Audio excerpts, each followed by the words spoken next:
How many times, babe, do I have to forgive? What does it say? Over and over and over again. 7 times 77 or 77 times 7 or 70 777 times 7 or 7,777 times. Like, yeah. And some I'm things. not keeping records.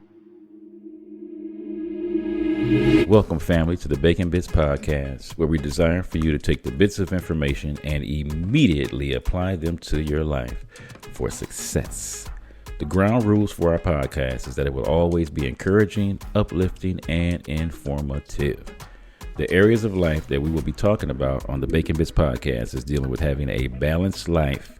I need to hear you say it. Say it out loud. Say valuable. Information applied equals success. And I am on this wonderful podcast with the woman of my dreams, my everything, my all in all, the wonderful Diana Acosta-Bacon. Hi, darling. What's up, my caramel delicious mocha-licious? Ooh. Yes. And what we're going to be talking about today on this wonderful podcast is love, exciting, and, all that good stuff. Because it is coming up on that wonderful day that the American culture loves to celebrate, called Valentine's Day. I don't know why we take one day to celebrate love. It should be celebrated every day. But for the sake of our society, we are talking about love. And we don't want to just leave it at. We'll be primarily talking about the wonderful times between this wonderful queen and myself, and just marriages, but also, with our kids and others.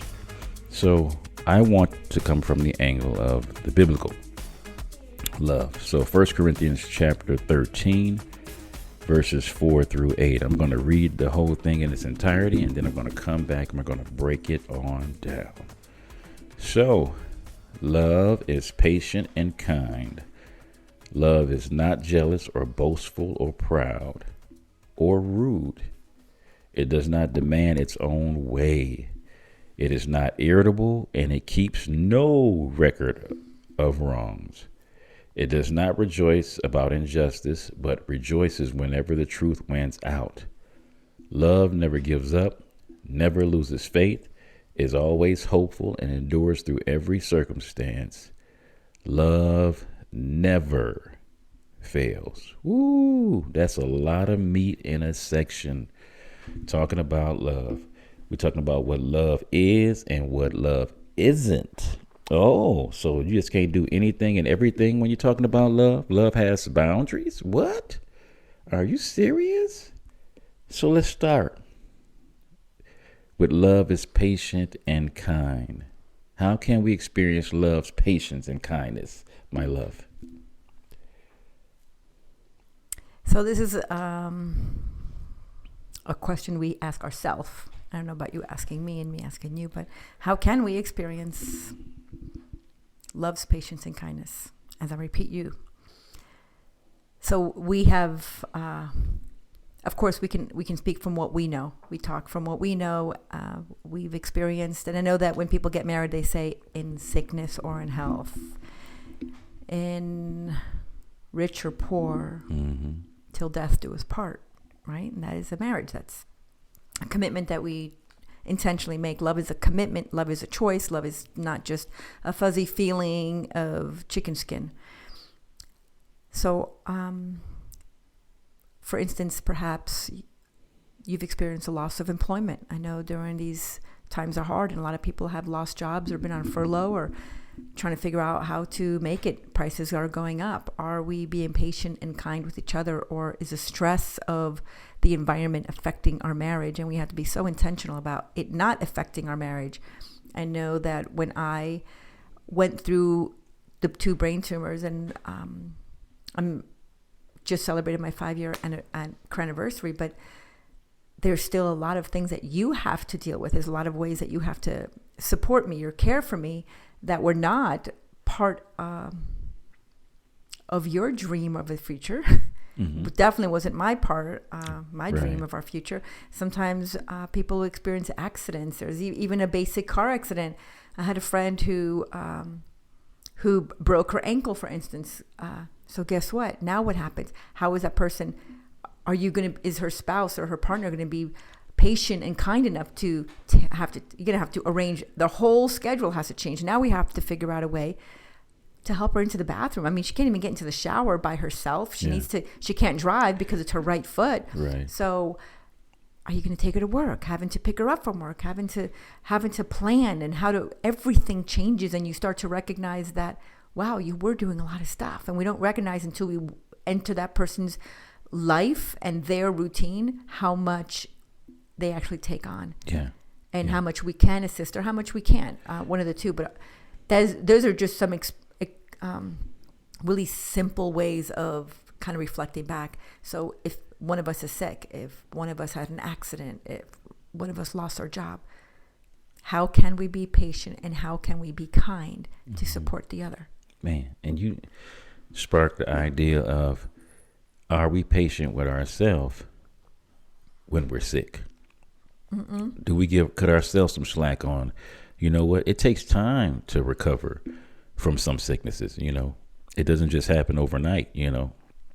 Are we cutting ourselves some slack when, you know, you put in application after application after application and no one seems to be hiring you? I mean, are we cutting ourselves some slack? So I know we say sometime about loving each other, but are we loving ourselves enough to know that, you know what, the body needs time to heal? Are you giving yourself some grace and mercy in the process of being patient and kind to yourself as you're healing, whether that's through a divorce or a breakup or, you know, other things of that nature, you know? So that's a big one. Yeah. You know, are we cutting ourselves some slack and being patient and kind with ourselves?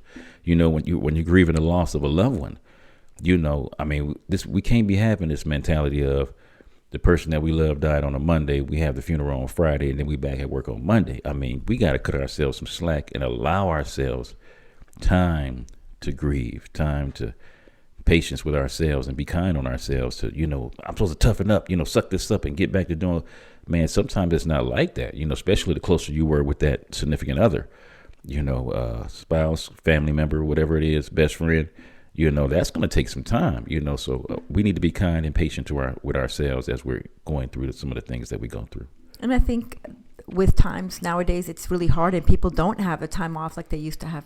A lot of employments don't offer you bereavement, don't offer a lot of things. So I know I've heard once, I've said it, never trust somebody who says, I love you, when they don't know how to love themselves. Yeah, amen. So I think it's just being compassionate. Comes with patience and kindness, and compassion is a different level of it. So it's just being a little bit more profoundly intentional about caring for yourself so you can in turn care for the one that you love the most. And I shouldn't say most because we have kids and, you know, they always fit to see who's a favorite. But care for yourself. Just like in an airplane, you have to put the mask on yourself before you put it on the other people. Yeah. Love is not jealous. Do we encourage the people that we love with their goals and their dreams and their desires? Do we? Are we jealous of our next door neighbors when they get a new car or job promotion? Love is not jealous whatsoever. It's not boastful or proud that is either. True. That is true. Love is not jealous or boastful or proud. So do we encourage our partner to fulfill their goals, their dreams, and their desires, even and especially if they're not in line with ours? Like, what does that look like? When we got married, my dreams and my bucket list was nowhere near what yours was, babe. That's true. It didn't look like it. It didn't reflect it. But nevertheless, how can we encourage each other? Maybe your spouse wants to travel the world. I wanted to be an expat. I still want to be an expat. Maybe your spouse wants to have a new fitness routine or new health, a different way of eating. I was vegan for 5 years. I was complete vegan. I always reset my body, and I go vegan every 10 years apparently for 5 years straight, and I do it again, and just to reset my health goals. And you joined me for most of it. But how do we encourage one another? Maybe your career path. Sometimes we get married and we have people who are, you're still in college, you're still finishing your dream. You're still in the process of it. Maybe one wants to be a physician or something that takes you away from the home. How can we encourage one another? And are we authentically celebrating their victories, their achievements, without comparing ourselves when it comes to fitness goals, when it comes to eating goals, when it comes to career goals, without competing, without comparing, and without minimizing? Yeah. I think that's really, really important. Yeah, I think that's big because I know one of the things that I'm so grateful for is during COVID, I had passed out twice in 2020. So in July, I was at my brother and sister-in-law's house, working out extremely hard, and was sweating profusely and passed out. So had to end up going to the emergency room. I knew what it was. It was dehydration because I sweat profusely. I mean, I sweat to the point where I was sweat, and then all of a sudden the sweat would just cut off, which lets me know there is nothing else to sweat. So that was huge. And then October of the same year, 2020, was at the gym, Platinum Fitness, and ended up passing out. And this time there was no sweat. So I had to change up my whole workout routine on how I worked out, because I used to always associate staying healthy with going to the gym. So one thing I'm so grateful for to my queen, and it was huge, was I do a whole lot more stretching, and I work out at home now, push-ups, sit-ups, jumping jacks, all that wonderful stuff now. And if I would have been hell-bent on, going back to the gym, doing it the way I was doing it, she could have got mad, could have went off on me. I could have been like too boastful and too proud to take her advice. But I was so grateful that I did, because my body is so flexible now.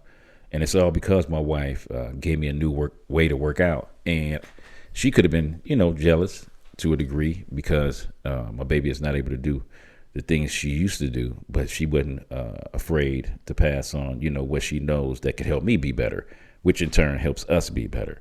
So that was truly a blessing in order for us to share on how to help each other be better. I think it's really a key thing there is not boastful or proud. Like, are we even teachable?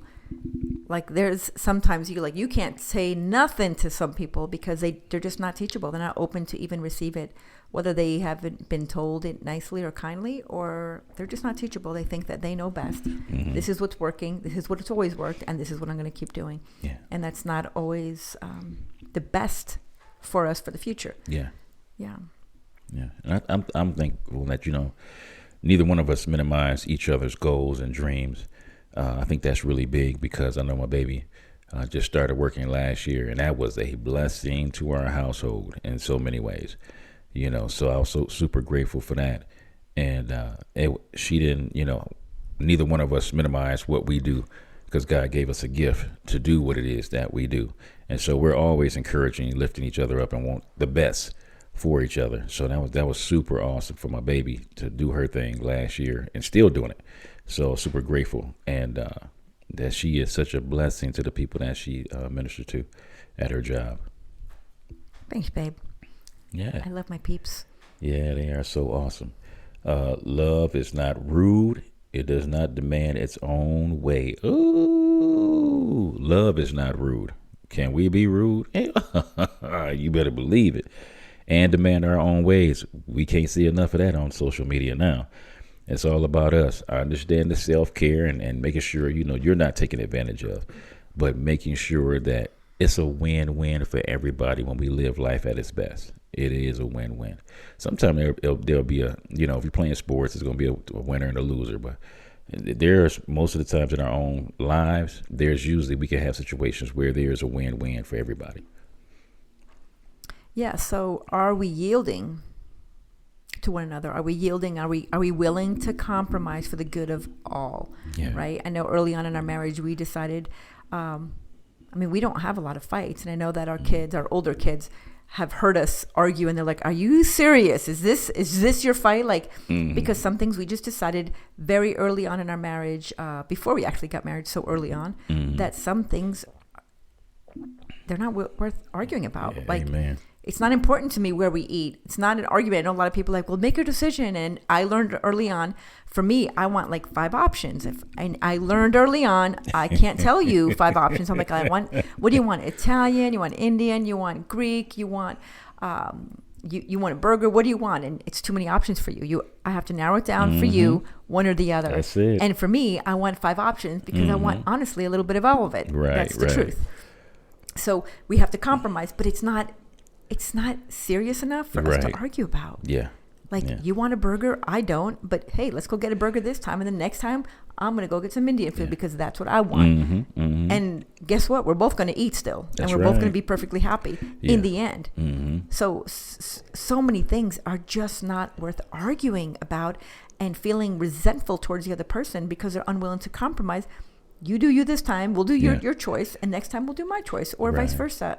I love, and I recommend this to so many people, whether it comes to for their spouses. I love it for your children. I love it as a family. Get a jar. Get a fun jar.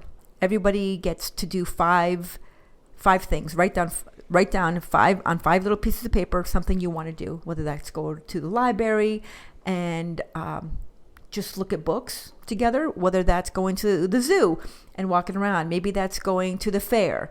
Maybe that's going on a picnic. Maybe that's going to the movies, or going out to dinner at a certain place, or maybe having a game night at home. I mean, whatever, having a barbecue at home, whatever that is. Cool. And every person from the youngest to the oldest has 5 things they want to do as a family when it's forced family. I call it forced family fun. And then fold them up, put them in a jar, mix them all up, and whenever your time is to come together, whether it's once a week, once a month, however you do it, you pick one thing every time, and then it's a random of what you're going to get to do. If you have enough time, you have a whole day, then do it. Go find water. There's places in Tucson. Go to Lakeside Park. Go find water and bring a picnic. Go to Subway. If you don't want to, we don't have bread. Go to Subway, get a couple of footlongs, split them between the family, and just go have fun. Be intentional. Be intentional, willing to compromise. If we're not willing and it's too much to try and figure out, get a jar, put ideas in it, and then pick random stuff. And whether that be date night, whether that be for families, it's appropriate for all occasions. Yeah. And I think that's the thing that I love talking to the kids about, is when they think back on some of the stuff that we used to call forced family fun, but to look back on and say that was some of our best times we ever had was when we were doing those things. Because, even though your idea might have not been the one picked out of the jar, we all had a good time doing that one event together as a family, and you can't never get those times back. So it's always beautiful to be able to look back over that and see that. Yeah, when our kids were younger, every week I was on a couple of websites. There was free event calendars or Tucson Weekly. There was always something to do in your community that's free. Yeah, there's always something. It might not be exciting to you, like somebody reading at the library. It might not sound exciting. Right. Go check it out. Go check it out. Go to Groupon.com and you're going to find some opportunities to do something different. Go buy some easel. Go get a couple of what do you call them? Canvases. Paint is 50 cents a little thing. Yeah. Just have a paint night at home. Like, there's so many things that we can do that's fun. Figure out to cook something together. There's so many. There's so many things that it's an endless supply of opportunities to come together and build each other up. Love is not irritable, and it keeps no records of being wrong. Ooh, not irritable. Are there going to be times you're going to get irritable? Yes. Does it need to be a long period of time? No. And it keeps no records. That's the beauty of love. When we do it the right way, we don't keep bringing back up old situations over and over and over and over again. It's super important that, man, once we ask for forgiveness from each other and we've dealt with the situation that time, that argument should never come back up in the future. We should dump that stuff and let it be. Yeah. Are we saving vulnerable information so we can use it as ammunition towards another person? We have to be so intentional. The same way we are with our friends. I hear the sister code. I hear the brother code. I hear this all the time. Yeah. We got to protect everybody's heart. Right. If they're giving you vulnerable information or sharing things with you, it's not yours to share with anybody else.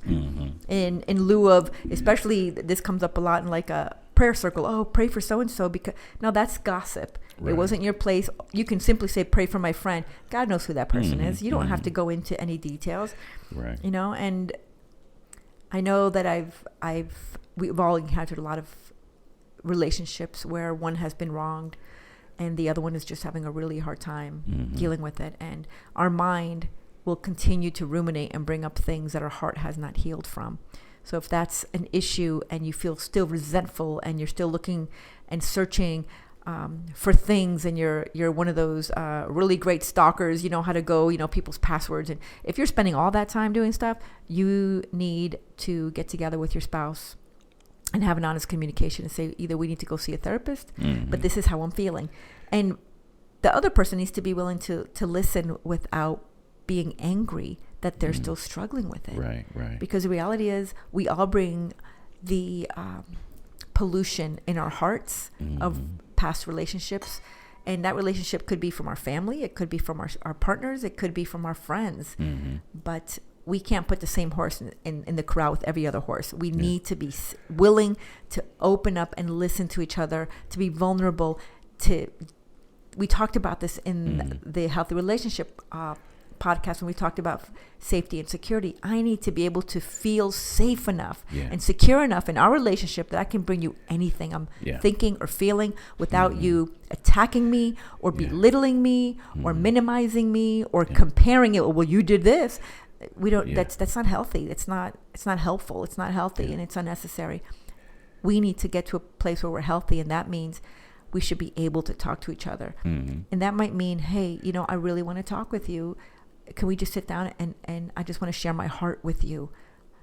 It's so important. I know when I was teaching, one of my favorite things to do, and it was so hard for people, but they struggled, and people still do. Tell me what the problem is. But you have three things. You can't victimize yourself. You can't talk about another person, and you can't whine about it. Tell me the problem without those three things. Just tell me the problem without gossiping about another person, without victimizing yourself, and without whining about it. Just tell me the problem, and then we can look for a solution. But we automatically try to victimize ourselves, gossip about somebody else, or just whine, where you just want to vent. You don't want a solution. Right, so what do you want? Be honest about what you want. Right. Once we're able to articulate that, communicate that, ideally your spouse will line up with you and say, yeah, sure. Yeah. Like, why? Ideally, you have done your work and are willing to say, why is what she's saying pissing me off right now? Right. Amen. That's a sign. That's not an opportunity for you to use that as ammunition and come at me because it's something that's in you. Right. Because the truth is, we all have this pollution. And we could do our work, but it's no different than if you're not a smoker and you go into a smoker's house, all of a sudden you're there for an hour and you come out and you smell like smoke. Ooh. You smell like cigarette. Your clothes is saturated. Your hair is saturated. It's in your skin. You want to take a shower. Your shoes smell like the cigarette. It's the pollution, and it's no different when we're out in the world. The same way we go into nursing homes, we go into hospitals, and we feel the weight. We go into hospice, we feel the weight. We feel the fear, the energies. They permeate our spirit. And we take that home. We go to work and it's stressful, and we come home and we think that we haven't cleansed ourselves from it, and it's, we got to be so intentional about not bringing things into this place where we have to be intentional about this place is safe, it's secure. I don't want to keep record of wrong, especially someone else's who wronged me, and I'm going to try and put it on you. That's not fair. It's not fair. And that's huge. That's really huge. And then when some things are, irritating you, to be able to articulate that without, exploding. Remember, we've talked about it. Anger itself is not wrong. It's just about how we respond with the anger. But it's not irritable, man. Just say, you know what? Because when me and my wife first got married, one of the lines that I just did not like to hear was, "We need to talk." That was a huge one with me, because it was always, every time we would say we need to talk, it was going to be about something crazy. And not her, it was previous relationships when I would hear that, and then I brought that into, our relationship. So that's why that was big, that, to be able to articulate and say that, that, babe, anytime you say that right there, that irritates me. So can you say, can we need to talk about, and then say what the situation is, because that way it gives me some insight on what we need to talk about instead of me stressing about, 15,000 different, scenarios of what could actually be wrong. So that was a big one. And then love keeps no records, man. Once you have forgiven somebody for what they've done, man, let that thing go. Now, love also, guess what? For people that have done you wrong over and over again, how I keep no more records of what was wrong, I just depart myself from that relationship. Because I just know that person is not desiring to make a change. So there's no records of being wronged. It's just going back to, I love myself too much to stay in this predicament that I'm in. Mm-hmm. Love, it does not rejoice about injustice, but rejoices whenever the truth wins out. Well, injustice, iniquity, things, we've all grown up and made some pretty questionable decisions in our 20s and 30s because maybe we lacked confidence, or maybe we've made relationship choices that we knew we shouldn't have been in that relationship until we discover the truth. God will always expose things that need to be exposed so we can make better choices. Sometimes sexual promiscuity, people are sleeping around because they're looking to be validated by others. They're looking to be accepted. Maybe they have abandonment issues. Addiction, they want to numb out. They're looking for ways to self-soothe that are not healthy, and they're destroying their relationships or opportunities of anything good in their life, all because they feel some sort of way and they don't know how to soothe themselves, and they get things that are actually destroying their own character and their bodies from the inside out. And they end up abandoning the very things that they hold dear. Yeah. The truth is, we have to rejoice when they discover their true identity. And it's hard in between the does not rejoice about injustice. There's some things that are just not fair. Mm-hmm. There's just some things that your parents left you, they abandoned you. There's orphans out there.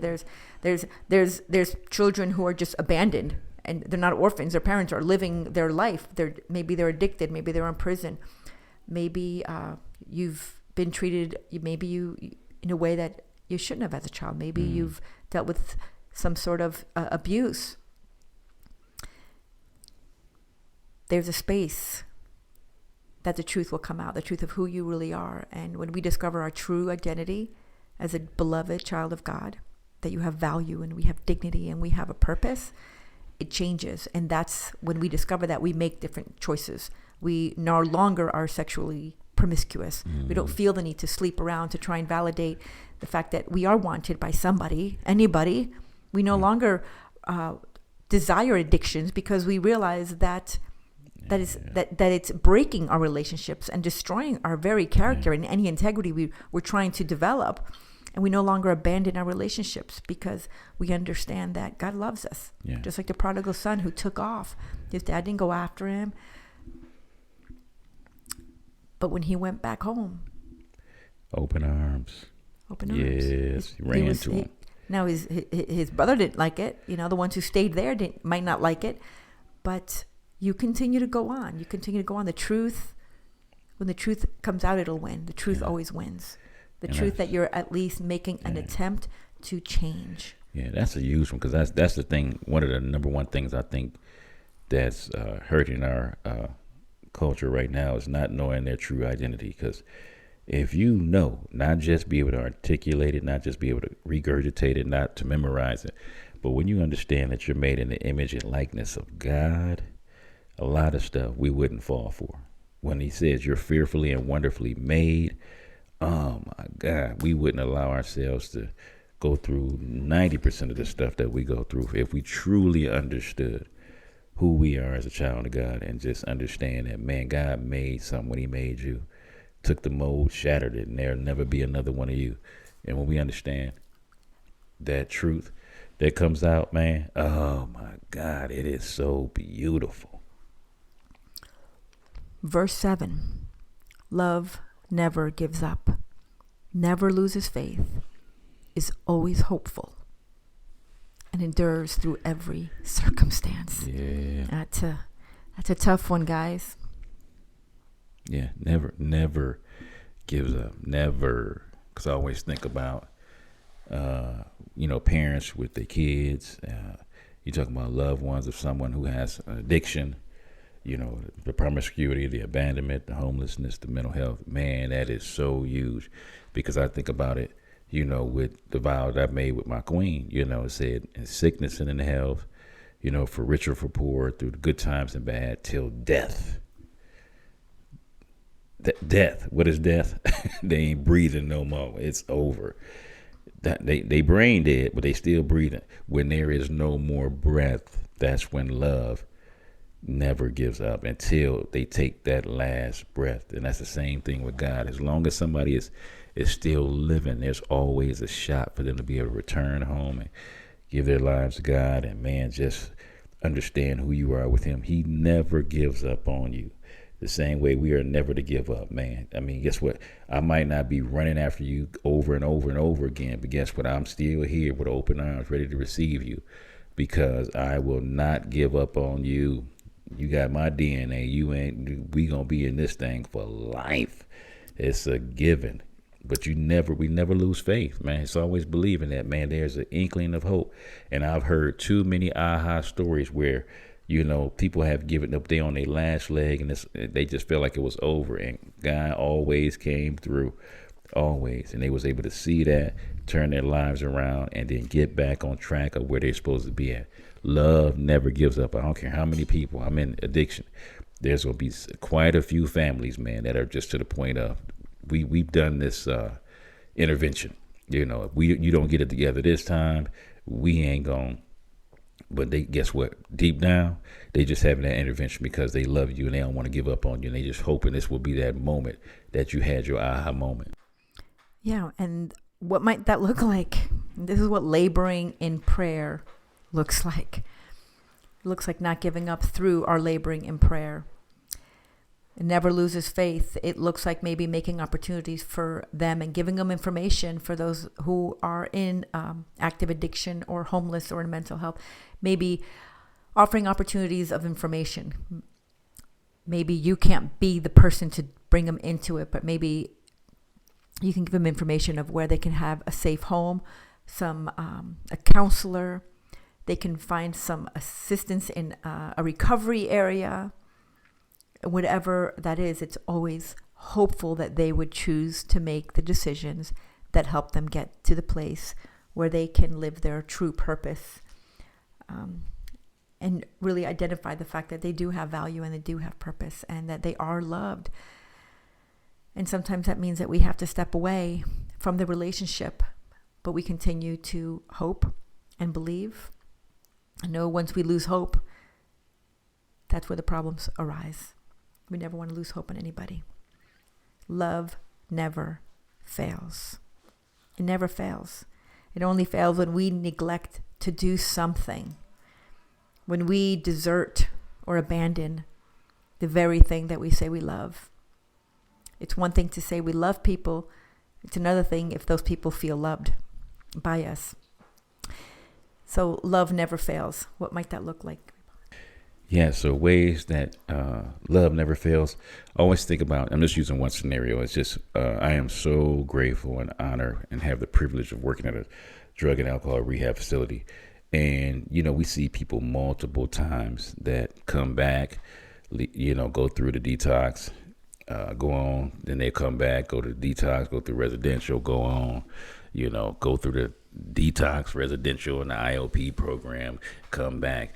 And they always feel a sense of guilt and shame. But the thing that's so beautiful is working at the facility that I work at, everybody just welcomes them back with open arms, because guess what? If they have another breath, that means there's another opportunity for them to get this thing right. Because as much as I love them, I always think about their kids. I'm a person that loves kids, and I always think about, man, if I can help this parent get their life together, that child has a great chance of having a full life when they have both the parents there that are being able to devote their time and energy to being the parents that they need to be. So that's always a big one for me. As long as a person can take another breath, guess what? It ain't my job to hold you and, you've only got, 7 times to mess up with me. And after that 7th time, it's over. You know what? As long as you got breath, as long as there's forgiveness, and there's an attempt to get that life back right, man, we ain't never supposed to give up on nobody, man. So that's a great just illustration of us, man, saying, you know what, we got to do the things that we need to do to make sure this person has that life. We never want to give up on anybody. And that's with anything. You know, parents, I know it's been hard. If, you know, your kids have been, you know, gone, you know, because of addiction or promiscuity, or they just, you know, homeless. You don't even know. I mean, they got mental health issues you didn't know about and how to handle it, but you just want to hear that voice. That's the one beautiful thing when the clients get a chance to call their parents, and so that parent can hear their voice, because guess what? That lets them know, you know, their prayers didn't go unanswered, that person is still alive. They got another chance. They're somewhere safe that they can be, and that love is ready to welcome them back home. Come on back home, and let's get this thing right. But that love right there is just that love that needs to be there, that they want to come back to. I love to be a hope dealer. Yeah. You know, there's a lot of things we can deal in this world, but let's be a hope dealer. Yeah. There's always hope. There's always hope. Things can always get better. It doesn't always have to look that way. It doesn't always have to be the way it is right now. Yeah. It could get a little bit better, but we have to, and also in the fact of not neglecting and abandoning, that includes yourself. Don't just allow things to just be the way they are and say, well, this is the way it is. This is the way I am. This is the way it is, I'm always going to be. Not if it's not working for you anymore. You have to make a decision to recognize some things. Maybe there's resentment inside of you, and you realize that it's coming out in your relationships. You're resentful towards that person. And I know the Bible says, how many times do I have to forgive? How many times, babe, do I have to forgive? What does it say? Over and over and over again. 7 times 77, or 77 times 7, or 777 times 7, or 7,777 times. Like, yeah. And some things, keeping records. And some things, I'm such a firm believer. Something that's not even about forgiveness, because you might not even know how to process. Maybe you haven't processed the fact of what specifically you need to forgive, because there's just so much. Mm-hmm. There's layers and layers and layers of things that you still have carried from your own childhood that have polluted your spirit, your soul, your heart, your mind, your thoughts. But be a hope dealer and just let things go, man. Some things you just have to let go. And you have to give people grace. Now, not everybody will have grace for your story. Not everybody will understand. But you can be the one that has grace for your story. And you can be the one that tries to understand. And you can be the one that chooses to let it go, because it's more important to have a healthy relationship than to be right about everything. It's not always about being right. Amen. In closing with this, man, love never fails, man. Never fails, man. God will never give up on you. I pray you would never give up on yourself. And then there's always people out there whom you may not be able to, you know, see, touch, or feel, but there's always somebody out there that's wanting the best for you. Wanting the best for you. And God so loved the world that he gave his only begotten son, that whosoever shall believe in him shall not perish but have everlasting life. God so loved the world that he gave up something for that, and that was you. So don't you ever feel like, you know, life has abandoned you and people have abandoned you. There's always hope that somebody's going to be there for you. This is your boy John Bacon with another segment of Bacon Bits. Much love. God bless. All right, what's up, family? It's your boy John Bacon from the Bacon Bits podcast. Thank you so much for your support, likes, and ratings. Please don't just listen, but rate me, follow me, and subscribe. This is an amazing way to offer free support. My beautiful queen and I have some books that we have written for your growth. So the first book we have is a workbook, actually. It's called Healthy Relationships, and this is a workbook through the lens of faith. Because what makes a relationship healthy or unhealthy? So this workbook is a 12-week, it's a biblically grounded course, and every week has a few different principles. So some of our principles, some of our topics that we're covering are respect, cultivating security. And this is not just between a husband and wife. This is between parents, between siblings, between friends, between your bosses, employers. So it's really important, and everyone deserves a healthy relationship. And also we have The Balanced Life by John Bacon. It covers how to be prosperous in your finances, relationships, your health, your mind, and your spirit. And we also have The Unraveling, a creative healing journal, pinings, poems, prayers, and ponderings of my precarious life. I've had a testimony of, I've had 2 brain tumors and 2 brain surgeries, and I'm super grateful, but I'm still grieving the process of healing. And this is part of the process. In this book, you have devotionals, you have prayers, and you have some ponderings. And in between these pages, there's a space for you to also be prompted to paint and to create your own, or maybe you want to write something in these books. This is part of your creative healing journal that we get to walk through together. And you guys can just head over to Kingdom Servants First. Kingdom Servants, the number 1, st.com. And you can purchase all 3 of these books. Thank you for your support, your love, and your contributions. God bless.